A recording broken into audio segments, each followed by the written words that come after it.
Dios les bendiga, mis queridos hermanos. La paz de nuestro Señor Jesucristo sea sobre cada uno de ustedes. Esperando, como dice el apóstol Juan, que seamos prosperados en todo, así como prospera nuestra alma. En esta ocasión vamos a tratar el tema que quedó un tanto pendiente en nuestra última clase en la Facultad Bíblica Teológica Avivamiento. Como ustedes saben, por factor tiempo no pudimos tratar todo, así que lo vamos a retomar desde el principio y vamos a avanzar en este tema, que lo vamos a dividir en dos sesiones. La primera, que usted está viendo en este momento, y la segunda, que la subiremos más adelante aquí en esta plataforma digital. El tema que vamos a tratar es el propósito de Hechos y sus principales características, que básicamente es un estudio teológico e histórico del libro de los Hechos de los Apóstoles. En ese sentido, tenemos nosotros 6 puntos en total que contiene nuestro material de estudio, de los cuales vamos a tratar los 3 primeros. ¿Ya? Los vamos a tratar los 3 primeros. El primero, valga la redundancia, la importancia del libro de Hechos. El segundo, por y para qué se escribió Hechos. Y número 3, los temas principales. Y esto lo vamos a ver en esta primera sesión. ¿Ya? Tenemos que comprender la fuente histórica y doctrinal del cristianismo primitivo. Tenemos que comprender el contexto histórico y propósito teológico del autor y los temas principales, como les mencioné hace un momento, que es la expansión del evangelio, la iglesia primitiva y la soberanía de Dios. Los otros temas siguientes los trataremos en nuestra segunda sesión, que vuelvo y le repito, usted lo va a poder ver a través de esta plataforma digital. Entonces, lo primero que vamos a entender es la importancia del libro de Hechos. Dice en el material: la importancia histórica del libro de los Hechos es incuestionable. Es la fuente principal de información sobre el cristianismo en el primer siglo después de Cristo. Pero también es importante doctrinalmente, pues en él se encuentran las semillas de doctrina desarrolladas posteriormente en las epístolas, semillas que se nutrieron en vidas transformadas. ¿Esto por qué? ¿O por qué tenemos que tomar en consideración esto de aquí, mis queridos hermanos? Para empezar, el libro de Hechos, por su importancia histórica, proporciona datos cronológicos y geográficos precisos sobre la expansión del cristianismo desde Jerusalén hasta Roma. Como usted está leyendo el libro de Hechos, que era parte de su tarea, usted deberá haber comprendido ya o haberse fijado ya en que el escritor sagrado, en este caso el doctor Lucas, menciona muchas ciudades. Como dato extra, por decirlo así, como dato extra, sería bueno que usted, cuando esté leyendo el libro de Hechos y vea las ciudades, las anote en un cuaderno, como les mencionaba en una clase anterior, las anote en un cuaderno y después que termine su estudio, su lectura del libro, investigue las ciudades, investigue los lugares que se mencionan aquí. ¿Ya? En ese sentido, vuelvo y repito, proporciona datos cronológicos y geográficos precisos. De todos los escritores sagrados, se puede decir que Lucas es el más prolijo en cuanto a los datos que él escribe. De la misma manera, documenta personajes, eventos y costumbres de la época con extraordinaria precisión. Y eso lo vemos no solamente en el libro de Hechos, dicho sea de paso. También lo vemos aún en el Evangelio según San Lucas. Ahora, como importancia doctrinal, ¿por qué es importante doctrinalmente hablando el libro de Hechos? En él se encuentran las semillas de doctrina desarrolladas posteriormente en las epístolas. Hechos me da la base histórica para yo poder entender la naturaleza doctrinal de las cartas, sobre todo paulinas, ¿ya? Porque Hechos le pone la base, si cabe el término. Hechos le pone el contexto geográfico, cultural, situacional, si se quiere, de lo que acontece en tal ciudad donde Pablo funda una iglesia y a la cual él tiempo después envía una epístola. Ya. En ese sentido vemos 3 puntos principales, como está allí en la diapositiva: la doctrina de la iglesia, su naturaleza y su función. Si hablamos de doctrina de la iglesia, vemos el libro de Hechos en el capítulo 2 del versículo 42 al 47, ahí se mencionan las funciones vitales básicas que debe tener la iglesia de Cristo. Luego en el mismo libro de Hechos notamos la obra del Espíritu, que es básicamente poder y guía divina, ¿ya? Desde que comienza hasta que termine el libro de Hechos, el poder del Espíritu Santo se mueve de una manera descomunal, si cabe el término, muy diferente o muy distinta a lo que cualquiera pudiera pensar. Lo que se respira en el buen sentido de la palabra en las páginas de Hechos es el mover del Espíritu Santo. Y por último, del tercer punto que le mencionaba hace un momento, la misión global implica la expansión del Evangelio, que comienza en Jerusalén, según Hechos capítulo 1, versículo 8, cuando el texto dice: me seréis testigos en Jerusalén, en Judea, en Samaria, hasta lo último de la tierra. Pues lo último de la tierra implica Roma, que es la capital del imperio.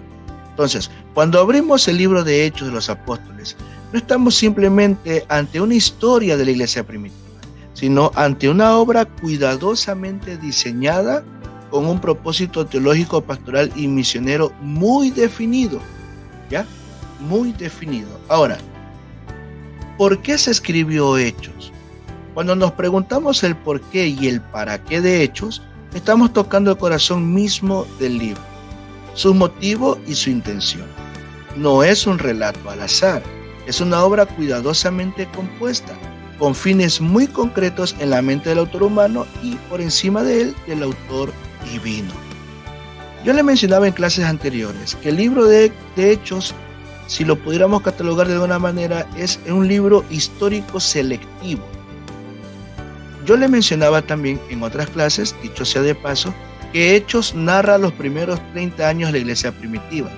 Pero los acontecimientos que se narran en Hechos no fueron los únicos que acontecieron, valga la redundancia, dentro de la comunidad cristiana primitiva, sino que Dios en su soberana sabiduría, en su omnisciencia, en su presciencia, si cabe el término también, motiva, insta, ilumina a Lucas para que él escriba ciertos acontecimientos que él consideró relevantes. Recordemos que él escribió su libro para el excelentísimo Teófilo, entonces como un narrador histórico, él toma ciertas situaciones, ciertas circunstancias que acontecieron y las escribe en su libro. Ahora, ¿por qué se escribió Hechos? Número 1, Hechos se escribe porque la iglesia entraba en una nueva etapa histórica. Cuando Hechos se escribe, la iglesia ya no era un solo grupo pequeño en Jerusalén, se había extendido por Siria, Asia Menor, Grecia y había llegado a Roma. Entonces, bajo esa perspectiva, la iglesia necesitaba entender cómo había llegado tan lejos, y no solamente eso, la iglesia necesitaba saber por qué había crecido con tan magnitud, y en el buen sentido de la palabra, en tan poco tiempo, ¿ya? Lo segundo es que la primera generación de testigos oculares está envejeciendo o ha muerto. Tenemos 2 ejemplos que usted lo ve tanto en el material de trabajo como en la diapositiva. Para empezar, Esteban, el primer mártir, Hechos capítulo 7, muerto por predicar el evangelio. Luego tenemos el ejemplo de Jacobo, o el caso de Jacobo, hijo de Zebedeo, Hechos capítulo 12, que dicho sea de paso, en la versión Reina Valera 1960 aparece el título del capítulo diciendo: Jacobo muerto, Pedro encarcelado. Bajo esa perspectiva, primero Pedro y luego Pablo ya son vistos como una amenaza para el imperio y por ende están próximos a la ejecución. Recordemos en Hechos capítulo 12 que Pedro lo van a matar. La idea de Herodes, la idea de la autoridad era matarlo a Pedro, porque recuerde que quien mandó a encerrar a Pedro en la cárcel se había compaginado con los judíos, y para agradarles a ellos, primero hace matar a Jacobo y luego la intención era matar a Pedro después de la fiesta de la Pascua, y no se dio. Ahora, en ese sentido, las preguntas cruciales que respondía a Hechos: ¿dónde empezó o cómo empezó? Fue escrito para tener un registro histórico de la historia de la iglesia primitiva. El énfasis del libro es la importancia del día de Pentecostés y el ser investidos de poder para ser testigos eficaces de Jesucristo. Dicho de otra manera, esto empieza de Jesús en Galilea con 12 discípulos durante un periodo de capacitación de 3 años, y estos discípulos, después de la ascensión de Cristo, se convierten en apóstoles y ellos comienzan a hacer la labor que el Señor Jesucristo les ha encomendado. Entonces comienza de Jesús en Galilea y con el tiempo pasan a iglesias en todo el imperio. Pero dicho sea de paso, al principio, como el cristianismo nació del judaísmo o era reconocido como parte del judaísmo, podían reunirse en el templo con total libertad. Después, ya con el tiempo de la persecución, ya se reunían en catacumbas, aunque antes de eso se reunían en las casas, como dice Hechos capítulo 2 del 42 en adelante. Se reunían en las casas, pero ya a causa de la persecución pues comenzaron a reunirse en cuevas, en catacumbas, y ahí se mantuvo firme la iglesia. Ahora, ¿cómo se conecta esto? Desde Pedro y Pablo, Jerusalén y Roma. Pedro dedicado a los judíos y Pablo dedicado a predicar a los gentiles, y llegó hasta el imperio romano. ¿Cuál es el origen? Convencer a Teófilo que nadie puede impedir la marcha victoriosa de la iglesia de Cristo o del evangelio de Cristo. Por esta razón le cuento el progreso de las buenas nuevas de Jerusalén a Roma. ¿Ya? Ahora, ¿para qué se escribió Hechos? En ese sentido tenemos 4 propósitos por los cuales creemos se escribió Hechos. Número 1, dar certeza y fundamento. Ligado al propósito de Lucas 1:4, que era para que conozcan la verdad, Hechos se escribe para que Teófilo y con él todos los lectores tengan certeza histórica de quién es Jesús, qué hizo el Espíritu Santo, cómo nació la iglesia y cómo se extendió el evangelio. Y en ese sentido, como usted ve en la diapositiva, hay 3 preguntas o 3 puntos, ¿no? En el punto número 1 que hablamos de dar certeza y fundamento, ¿ya? Hechos se escribe para que Teófilo tenga certeza histórica teológica de quién es Jesús y su identidad mesiánica. ¿Qué hizo el Espíritu Santo en la iglesia? ¿Cómo la preparó? ¿Cómo la capacitó? ¿Cómo la movió? ¿Cómo la utilizó? ¿Y cómo nació la iglesia y se expandió el evangelio? Número 2, para mostrar la continuidad del plan de Dios. Hechos se propone demostrar que lo que sucede con Jesús y la iglesia es la continuación natural del Antiguo Testamento. No hay ruptura con el Dios de Abraham, Isaac y Jacob. La iglesia es el pueblo de Dios en continuidad con Israel, aunque ahora ampliado a todas las naciones. ¿Ya? Entonces, mostrar la continuidad del plan, es decir, no es que esto terminó con la muerte de Cristo, como algunos pensaron, sino que esto continuó después de la muerte, la resurrección y la ascensión de Cristo. Y Hechos demuestra que lo que sucede con Jesús es la continuación del Antiguo Testamento. Por tal motivo no hay ruptura con el Dios de Abraham, Isaac y de Jacob. Pablo en la carta a los Efesios, menciona que el misterio que había sido escondido a otras generaciones le fue revelado a él.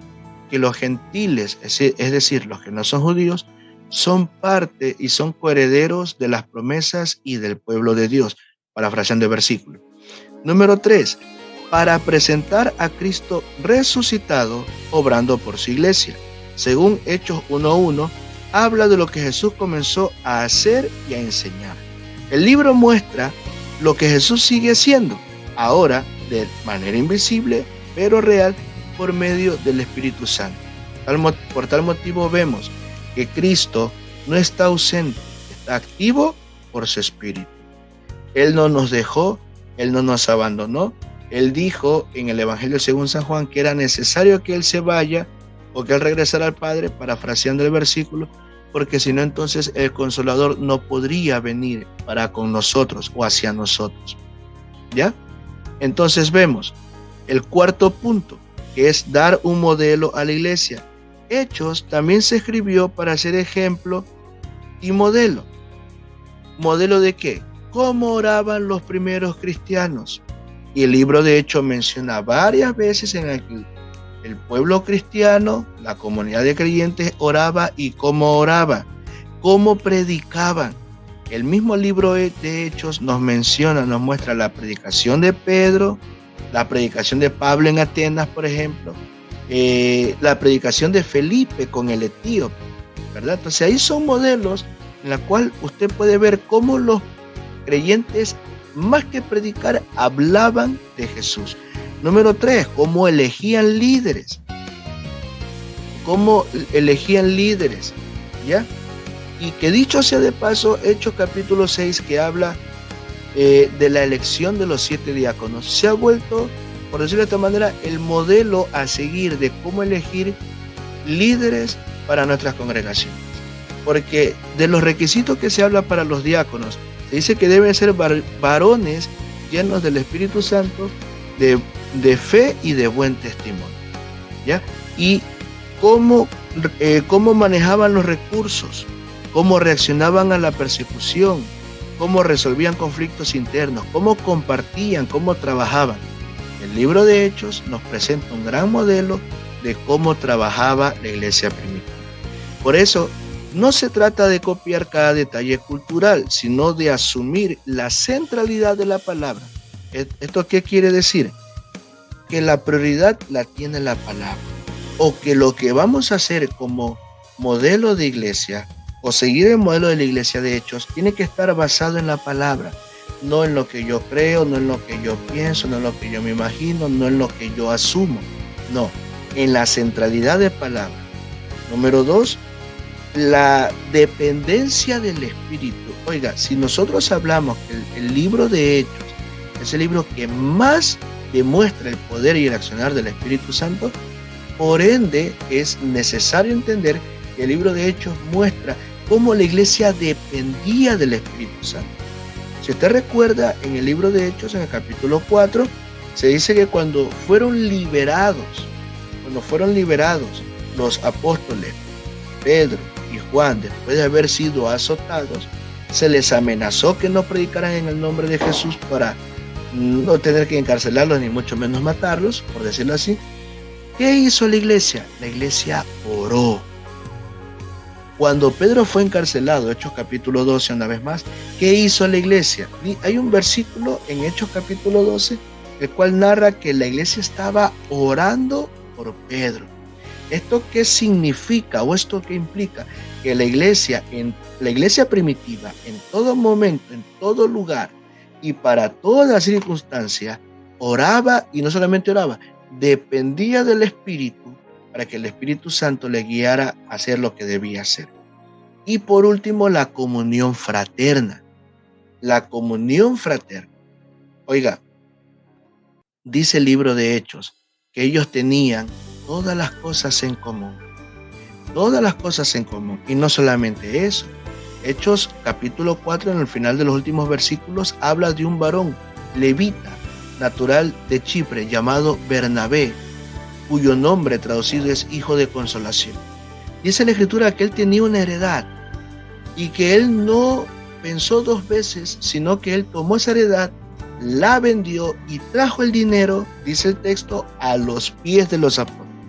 Ahora, ese texto o esa expresión a nivel de los apóstoles es una manera de decir, lo puso a disposición de las autoridades de la iglesia para que ellos lo manejaran como vieran conveniente.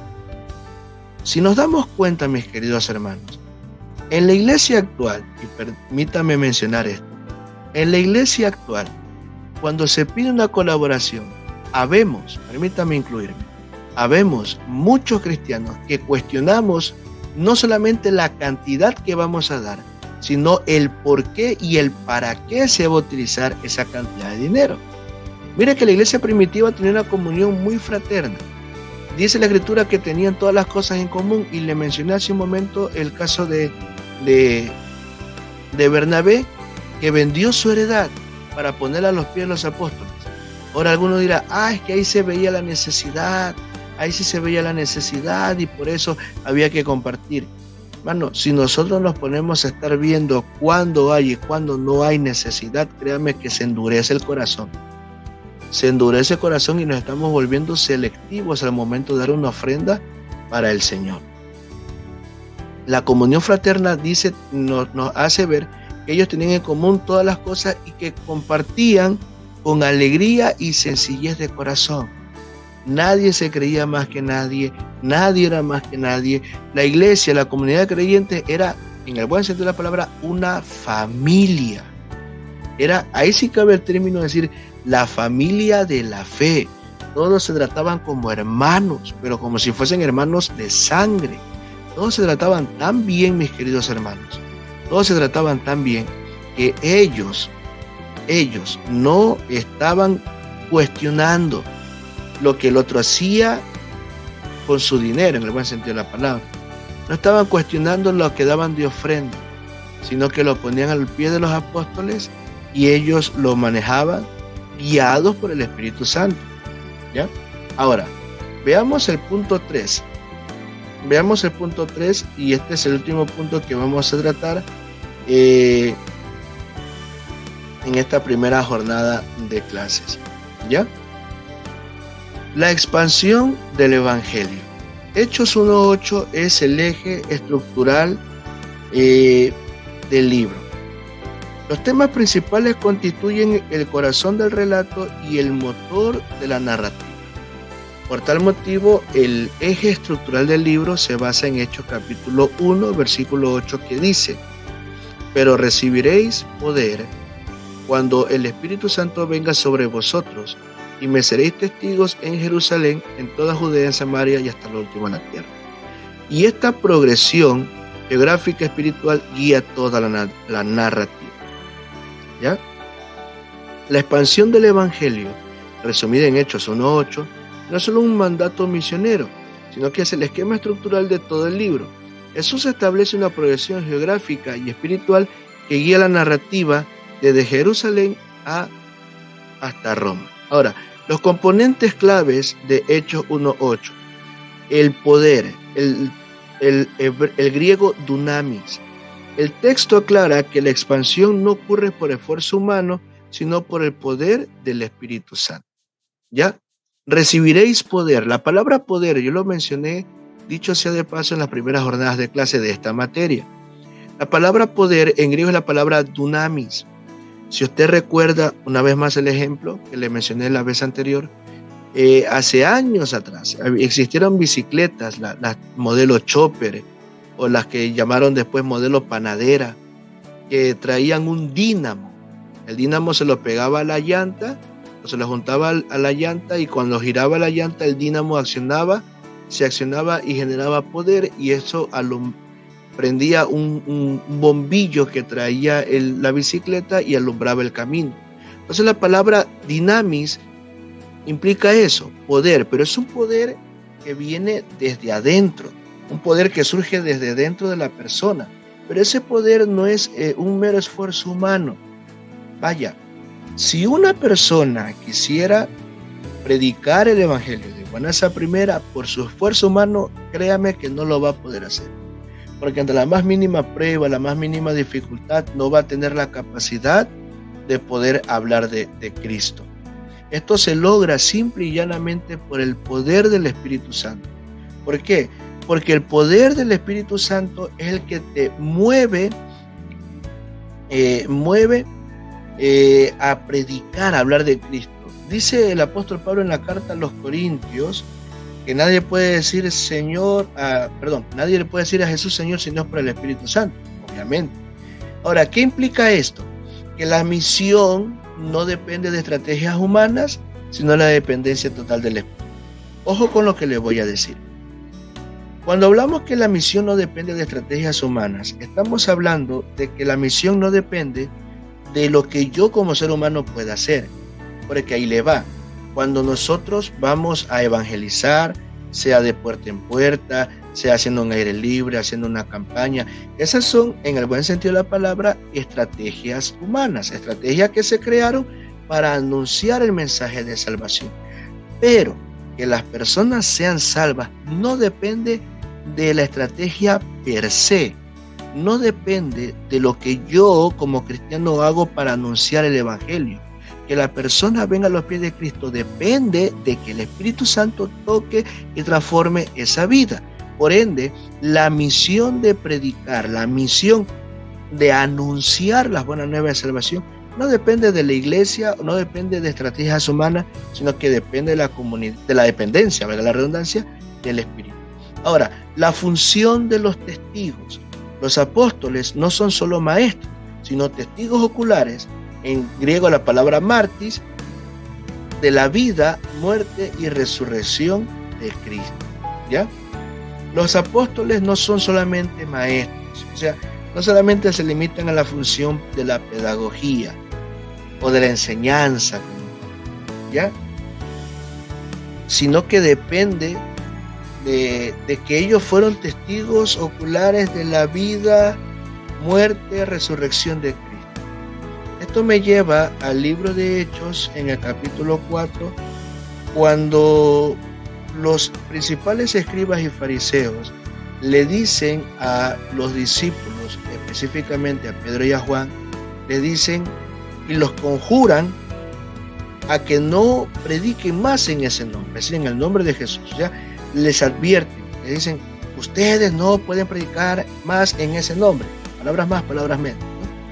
Pero hay una respuesta gloriosa que da el apóstol Pedro, y él dice, juzguen ustedes, una vez más parafraseando el versículo, juzguen ustedes si es importante, si es necesario, si es primordial, si es fundamental. Lo digo en estas palabras. Juzguen ustedes si es más importante obedecer a los hombres que obedecer a Dios. ¿Por qué? Porque la frase siguiente, en el buen sentido de la palabra, es lapidaria en contra de ellos, de los principales escribas y fariseos, de los celotes y de todos aquellos que se oponían al evangelio. Pedro les dice, porque no podemos dejar de anunciar lo que hemos visto y oído.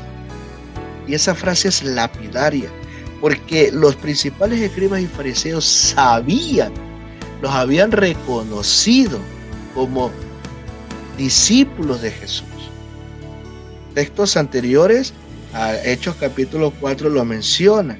Los reconocieron que ellos eran con los que andaban con Jesús, que caminaban día y noche con Jesús. Ellos sabían que ellos eran los apóstoles ya, porque ellos fueron discípulos de Jesús y que ahora son apóstoles, ¿ya?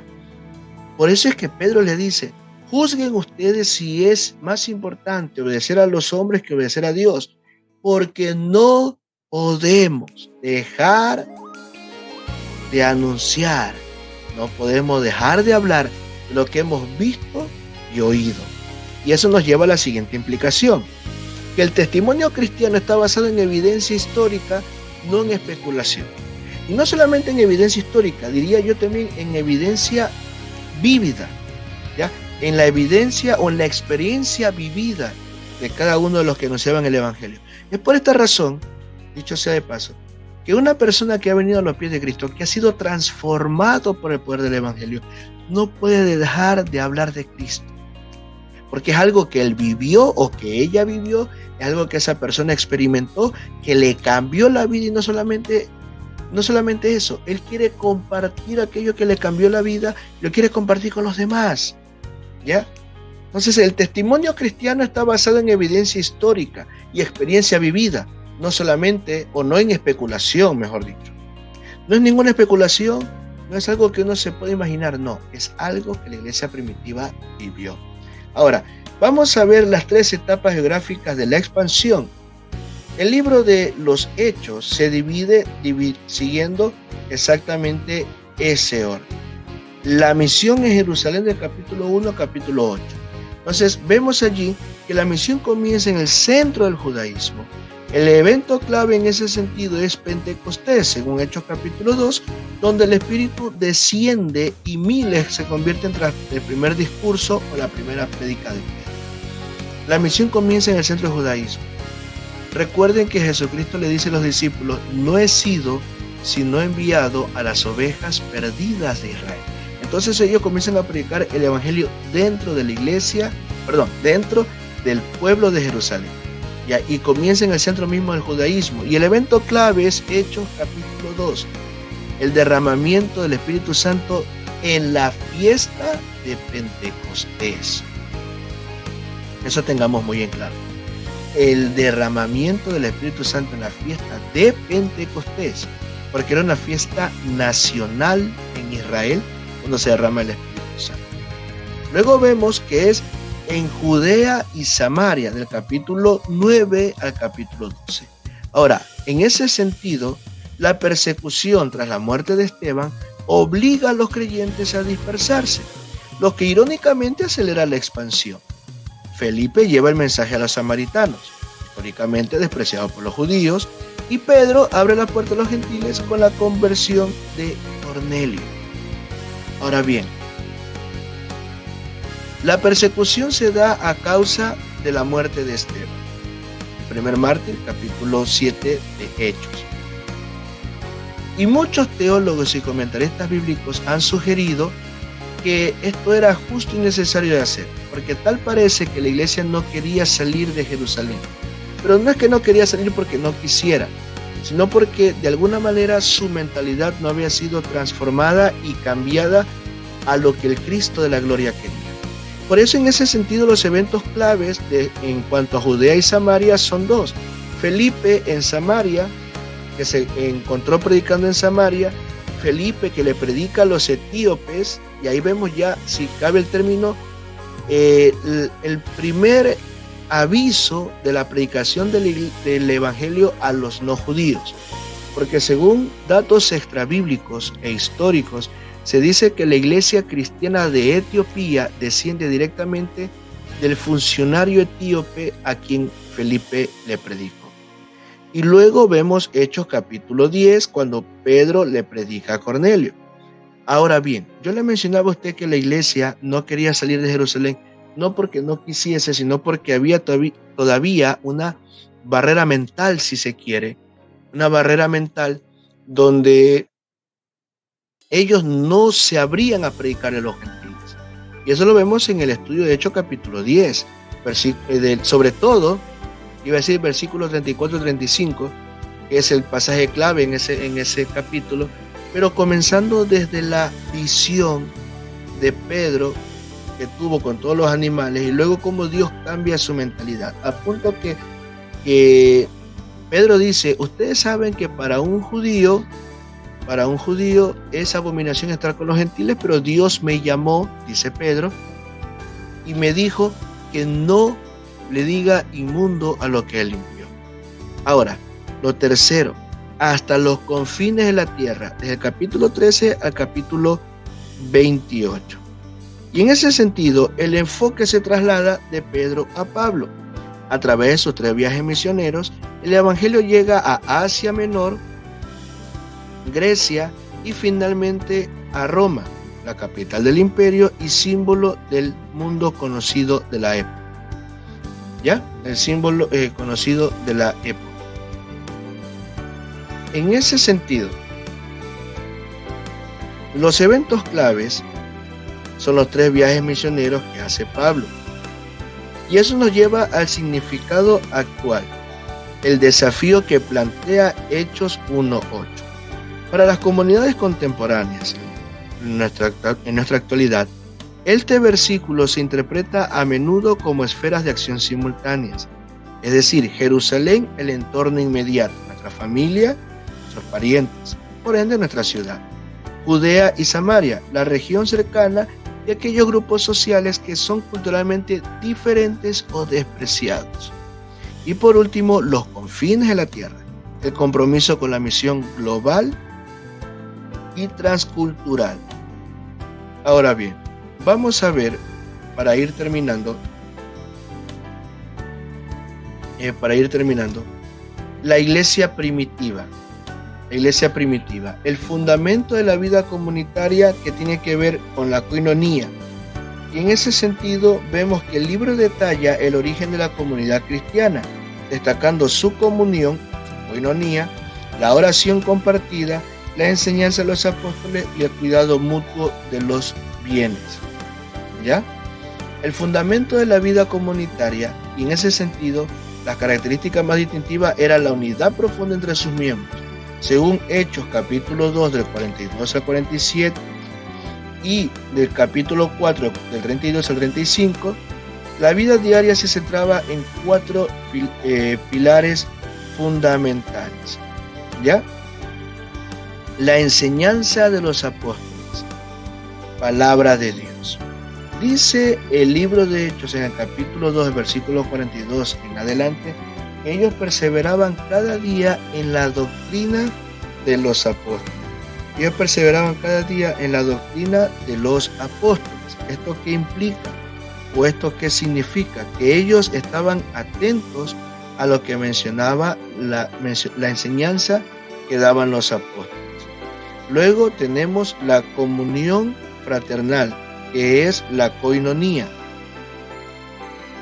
La koinonía, ¿ya? La koinonía. Y eso lo vemos en el versículo, a partir del versículo 42 precisamente, el versículo 42 precisamente, lo vemos de la siguiente manera. Dice así, ¿no? Y todos los que habían creído, Hechos capítulo 2, versículo 44, todos los que habían creído estaban juntos y tenían en común todas las cosas, y vendían sus propiedades y sus bienes y los repartían a todos según la necesidad de cada uno. ¿Ya? Entonces vemos que había esa koinonía, no había esa pelea, no había esa distinción de que yo soy más que tú, de que tú eres menos que yo, o que mi rango, mi cargo me hace diferente a ti. No, ellos tenían en común todas las cosas. Luego el partimiento del pan, que es la Santa Cena. Dice el versículo 46 de Hechos 2. Y partiendo el pan en las casas. Y partiendo el pan en las casas. Cuando se dice partiendo el pan en las casas, se hace referencia a la Santa Cena que ellos practicaban. Y las oraciones. Dice en el versículo 46 mismo, y perseverando unánimes cada día en el templo, alabando a Dios y teniendo favor con todo el pueblo, versículo 47. Bajo esa perspectiva, también debemos entender que la iglesia tenía una radicalidad económica y solidaria. En ese sentido, valga la redundancia, la iglesia primitiva practicaba una forma de compartir recursos motivada por la generosidad y la necesidad extrema. Versículo 45 de Hechos 2. Y vendían sus propiedades y sus bienes y los repartían a todos según la necesidad de cada uno. Y lo vemos en el capítulo 4, del versículo 32, el versículo 32, dice de la siguiente manera: y la multitud de los que habían creído eran de un corazón y un alma, y ninguno decía ser suyo propio nada de lo que poseía, sino que tenían en común todas las cosas. ¿Ya? Versículo 44, así que no había entre ellos ningún necesitado, porque todos los que poseían heredades o casas las vendían y traían el precio de lo vendido y lo ponían a los pies de los apóstoles y se repartía cada uno según su necesidad. Entonces la iglesia primitiva practicaba una forma radical de compartir los recursos. Ellos no es que no cuestionaran quién los recibía o para qué se los daba, sino que ellos veían la necesidad y actuaban al momento. En ese sentido, vemos este principio. Ninguno entre ellos tenía necesidad, según Hechos 4:34. La unidad doctrinal se expresaba en la práctica económica. Y luego vemos que las organizaciones y roles que caracterizaban a la iglesia primitiva. A medida que la comunidad crecía, surgió la necesidad de una estructura más formal para evitar conflictos internos. Y esta estructura se basa en 3 ejes. Número 1, liderazgo apostólico, la autoridad directa de los testigos oculares, es decir, de los 12 apóstoles. Número 2, nombramiento de diáconos, que era básicamente el servicio práctico hacia la iglesia, según Hechos capítulo 6 del 1 al 6, que habla de la elección de los 7 diáconos. Y por último, los líderes locales, que eran los presbíteros, los ancianos que habían en cada ciudad. Eso nos lleva al siguiente punto. La soberanía de Dios. La soberanía de Dios. Ahora, la soberanía de Dios se manifiesta en su plan redentor perfecto, cumpliendo las promesas del Antiguo Testamento, guiando a los apóstoles con el Espíritu Santo para extender el Evangelio, según Hechos 1:8, y ejecutando su voluntad a pesar de la oposición humana. Y vemos allí cómo Dios manifiesta su soberanía, manifiesta su poder, manifiesta el control de lo que está pasando, aunque de pronto yo me imagino que al final alguien de la iglesia primitiva, no digo que cuestionó, pero sí quizás se preguntó, ¿por qué Dios permite esto? Pero vemos que a veces aun cuando Dios permite ciertas cosas, en medio de lo que Dios permite, pues Dios manifiesta su soberana voluntad y Él dice así es y así hace, o así se hace. Ese sentido, la soberanía de Dios lo vemos en 4 puntos que tiene allí, tanto en el manual como en la diapositiva. Número 1, en la elección y el llamamiento. Vemos la soberanía de Dios en la elección y el llamamiento. El plan redentor, que implica que Dios soberanamente elige a sus instrumentos, como Pedro y Pablo, y llama a su pueblo cumpliendo las escrituras del Antiguo Testamento. Por tal motivo, vemos en 1 Tesalonicenses, en el capítulo 2, versículo 4, dice así: sino que según fuimos aprobados por Dios para que se nos confiase el Evangelio, así hablamos, no como para agradar a los hombres, sino a Dios que prueba nuestros corazones. O sea, Dios elige a quien Él quiere, lo llama, lo capacita, lo envía a predicar el Evangelio. Y en ese sentido, particularmente hablando, en el caso de Pedro, en el caso de Pablo, Dios los escogió para un propósito determinado. Para empezar, escoge a Pedro para que él predique el Evangelio a los judíos. Ojo, no a los gentiles, sino a los judíos. Porque él como judío, como discípulo directo de Jesucristo, a quien todo mundo ya lo conocía, todo el mundo sabía quién era Pedro, entonces eso le dio la facilidad a Pedro de poder predicar el Evangelio. De alguna manera decirlo así. ¿Por qué? Porque, vuelvo y repito, todo el mundo conocía a Pedro. Pero en el caso de Pablo, ¿por qué Dios escoge a Pablo para predicar el Evangelio a los gentiles? Por la naturaleza que había en Pablo. Y cuando hablo de naturaleza me refiero a su preparación, me refiero a su capacitación. ¿Ya? Es más, yo soy partidario de decir esto. Dios sabía que Pedro no iba a poder contender con los gentiles como contendió Pablo. Porque en el buen sentido de la palabra, Pablo era un políglota. Pablo se desenvolvía muy bien. Y acordémonos que Pablo como fariseo, o ex fariseo mejor, como conocedor de la ley, él sabía lo que decía la ley, los salmos y los profetas acerca de Jesús, y con eso él debatía. Porque no solamente debatió con judíos, el apóstol Pablo, debatió con gentiles, con personas preparadas. Según Hechos, capítulo 17, él debatió con los estoicos y con los epicúreos en Atenas, en la cuna de la filosofía y del estoicismo. Entonces, yo soy partidario de decir, sin desmerecer a Pedro, que Pedro no iba a poder dar, en el buen sentido de la palabra, la talla como la dio Pablo en el caso de los gentiles.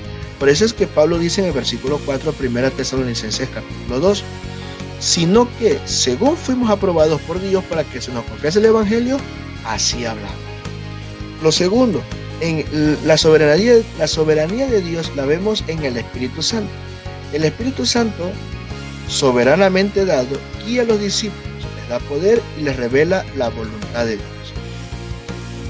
Mire lo que dice el libro de Hechos, capítulo 16, versículo 6.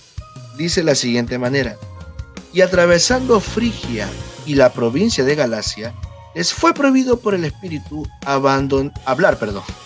hablar la palabra en Asia. Y cuando llegaron a Misia, intentaron ir a Bitinia, pero el Espíritu no se lo permitió. Era el Espíritu el que los movía a predicar el Evangelio. Y ahí vemos, dicho sea de paso, la visión del varón macedonio que tuvo Pablo. Y cuando Pablo llega a Macedonia, ve, perdónenme la expresión, todo un campo blanco donde él podía predicar el evangelio. Pero el Espíritu era quien los movía. Ellos querían ir a un lugar, como dice el versículo 6, atravesando Frigia y la provincia de Galacia, les fue prohibido por el Espíritu Santo hablar la palabra en Asia.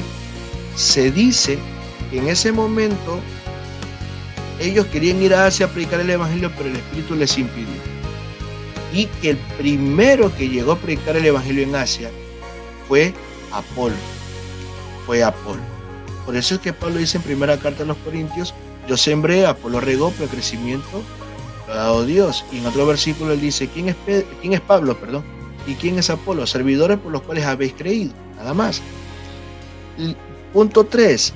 La soberanía de Dios en el cumplimiento de las Escrituras. Los discursos de los apóstoles, especialmente Pedro y Pablo, citaban profecías del Antiguo Testamento, es decir, Salmos e Isaías, para explicar los eventos de Jesús, su muerte y resurrección, demostrando que todo fue preordenado. Y ahí tenemos las citas bíblicas, ¿no? Hechos 2 del 16 al 21, Hechos 3 del 18 al 21 y Hechos 13 del 33 al 35. Y es como dice el texto en Hechos 2,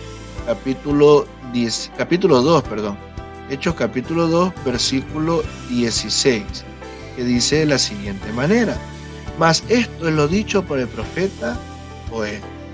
Es decir, cuando Pedro comienza su predicación, él comienza partiendo de la escritura que conocían los judíos.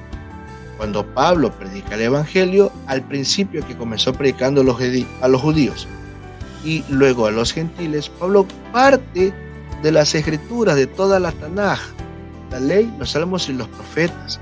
Entonces ellos no están hablando algo que se inventaron, ellos están hablando algo que tenía base, la base era la palabra del Señor.